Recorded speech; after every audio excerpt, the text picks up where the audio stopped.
Hello and welcome to episode 28 Roundup Edition. This is the Reviews Dossier Roundup. We'll be covering episodes 22 to 27. Let's get started.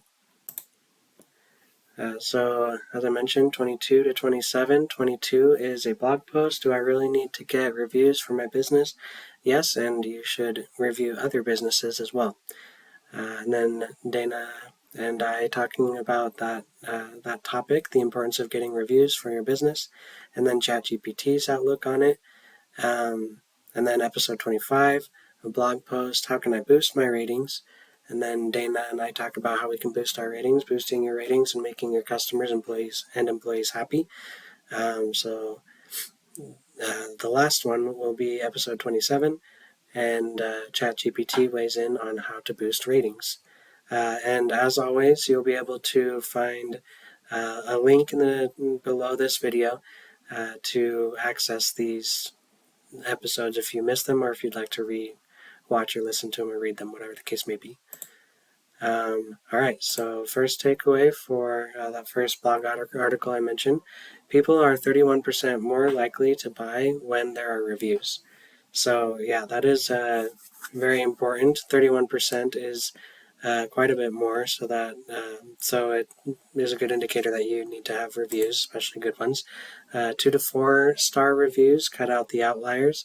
A lot of times when you look at like the 1 stars, you have the one-off situations where something weird happened and the customer had a really bad experience, and so they gave a 1 star. Some of the time that's not the case, so it is a good idea to still check out the 1s and 5s, but I'll talk about that later.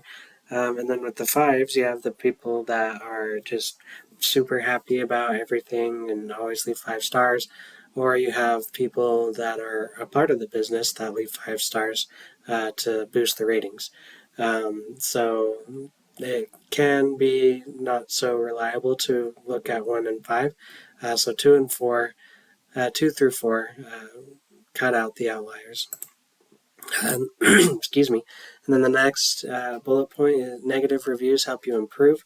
That is negative feedback. That's somebody telling you what the business did wrong. So obviously, if you listen to them, if you're humble, then you'll be able to improve your business and do better next time.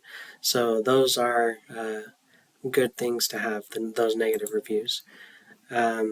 Get as many 5-star reviews as you can. That is pretty self-explanatory. The more 5-star reviews you have, the higher your average will be on Google, whatever platform.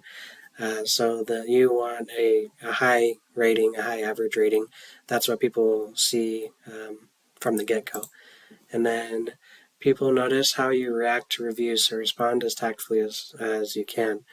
In this blog article, I talk about my process of choosing between 2 different businesses, doing business with them, and what really swayed my decision was how the business reacted to negative reviews. One of them took responsibility and wanted to make it right, while the other one just blamed the customer and put all of the blame on the customer and didn't own up to their mistakes. So yeah, don't do that. And then my conversation with Dana, the good reviews you get will bring people in. That's pretty self-explanatory. When people see that other people are happy about whatever you provide, whether it be a service or a product, then they're more likely, as I mentioned before, 31% more likely to buy from you. So yeah, make sure you're getting those good reviews. A bad average will repel people. Again, pretty self-explanatory. If you have a low rating on Google or whatever, then that's going to make people shy away from working with you. Make sure your reviews are authentic. As I mentioned before, some of the 5-star reviews may be people from the business that try to boost their numbers, and that's not very authentic. So the best practice is to be authentic, because people can tell when you're being authentic or not, and they will know that. And also, if you're not authentic and they do business with you, have a bad experience, then that pretty much guarantees you a bad review and your rating will go down. So just be honest from the get-go, be authentic from the get-go. Get a lot of reviews. There's safety in numbers. So the more reviews you have, the more likely people are going to buy from you, because a lot of times people will see like a high average and very few reviews, and they're like, oh, well, they don't have very many reviews, so it's not a good sampling. It's not a good way to really know how well you're doing. Whereas on the other hand, if you have a lot of reviews, then people will see that. If you have a high average as well, then people will be like, okay, a lot of people like this business, and they are actually doing good. So make sure you get as many reviews as possible as time goes on. And then there are people that you just can never please. So just take their advice with a grain of salt and improve on what you feel like you need to improve on, and really just to ignore those Debbie Downers, or those negative people, and just keep on keeping on. Don't let it discourage you. And then ChatGPT's outlook on it. With online businesses, people rely even more on social proof. Yeah, because they can't like touch the product, they can't touch the service or whatever. They don't have anything physical that proves to them that it's good. So, yeah, that word of mouth from reviews is key, especially in online business. Incorporate positive reviews into your content marketing. Yeah, make sure you are very open about the positive reviews that you get. Make sure it's on your website. Make sure you mention it as often as is reasonable, so that you can bring attention to that, bring attention to those positives, and drive more sales. Reviews help with SEO effort without really needing to do keyword research. You'll be able to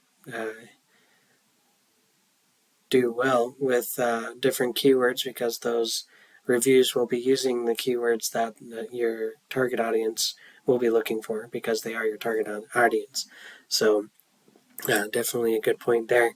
Take the negative reviews and improve your business. As I was saying before, be humble and take it with a grain of salt, and also be willing to improve, do better, and do whatever you can to make things right. Respond quickly and take ownership. That kind of goes along with what I was saying. Make things right. Make sure you take ownership when appropriate, and make sure you make things right, as I've already said, and you'll do great. And then the next half of this dossier, how can I boost my ratings? So let's go ahead and dive into that. How happy are you making the people you serve? The blog article talks about this, like asks this question, and naturally you'll think about like your customers, but the blog article goes into a deeper dive into this question, and asks, how are you treating the people that work with you? How are you treating your employees, your business partners, uh, your associates, whomever? Make sure that the people that you're working with are also happy, and that will help you boost your ratings. Don't forget about your employees. Again, boost morale, and they will help you get better ratings. Dangle the carrot. So instead of chastising or punishing your employees for doing wrong, incentivize them to do good. So dangle that carrot. So it's using the analogy of a horse. A horse moves better and faster if it has a carrot dangling in front of it than if you whip it. So yeah, that's a good thing to keep in mind. Hire the right people. Make sure you do your due diligence and hire slow, so that you know who you're hiring and you know that you're making the right decision. Work with your employees to boost morale. So ask them on a regular basis what will make them happy, what kind of changes you can make in the environment, and apply those things. And then some things that Dana and I said in that interview in the podcast.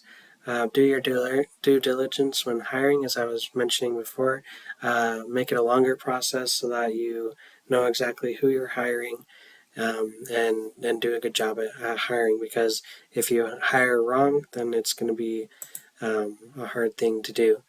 We need to remember that we are all dump trucks, meaning if somebody isn't feeling happy about whatever in their lives, then they're going to be negative towards you. And so that's why you need to be able to have a wall, so to speak, to be able to uh, know that it's not against you. It's not. Don't take it personally, and keep on improving, and that will help you boost your ratings. Next is what can we do to make it right? Take that ownership, ask that question, let the customer answer that question, and do what is reasonable to make things right. That will not only make that particular customer happy, but other people will see that and they'll be more willing to do business with you. Everyone needs to feel understood and listened to, so make sure that you're understanding your customers and listening to them. Don't just blow them off. Actually listen to them, be active listeners, and then things will go over a lot better. If possible, get to a solution before a review is ever left. So if you can encourage your customers or clients to reach out to you, to your business, to make sure things get taken care of if something goes wrong before they turn to reviews, then that is definitely ideal.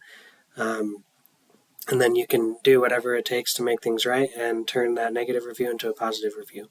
So try to help people see that it can be resolved before they leave a negative review. And then ChatGPT's input on it. Boost employee morale to ensure the best content is created for your audience. So yeah, when you hire out people to write the content for you, do the content for you, if they're happy, if their morale is up, then they're gonna make way better quality content, and that's very important for your reviews, to boost your reviews.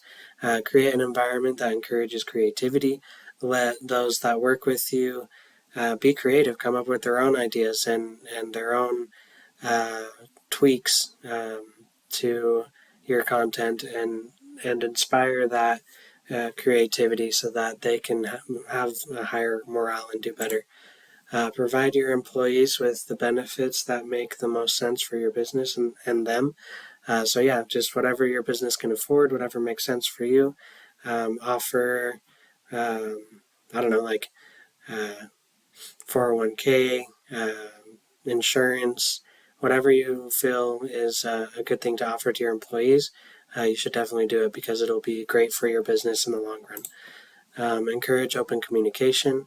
If kind of like before, if a customer has an issue, they should reach out to you before they leave the review, and also with your employees. If they're open and honest with you and let you know if there's an issue before it becomes a big issue, then you'll be able to keep things under control and boost your ratings that way. And then be strategic with outsourcing. So yeah, if you outsource to the wrong place, to the wrong people, then your content could definitely see a huge hit in quality, and that will affect your ratings. So make sure you do your due diligence. Well, if I can talk, do your due diligence, and and be strategic about your outsourcing. So next week's dossier will be all about simplification. So yeah, as always, don't forget to like it. If you like this content, give us that thumbs up. Please comment so that you can be a part of the conversation. We'd love to hear from you. Share it with anybody that you think would benefit from what we're doing, and be sure to subscribe so you don't miss out on any content. And then last but not least, if you haven't already, head over to firepreneurship.com/resources to pick up the free packet of resources for your online business.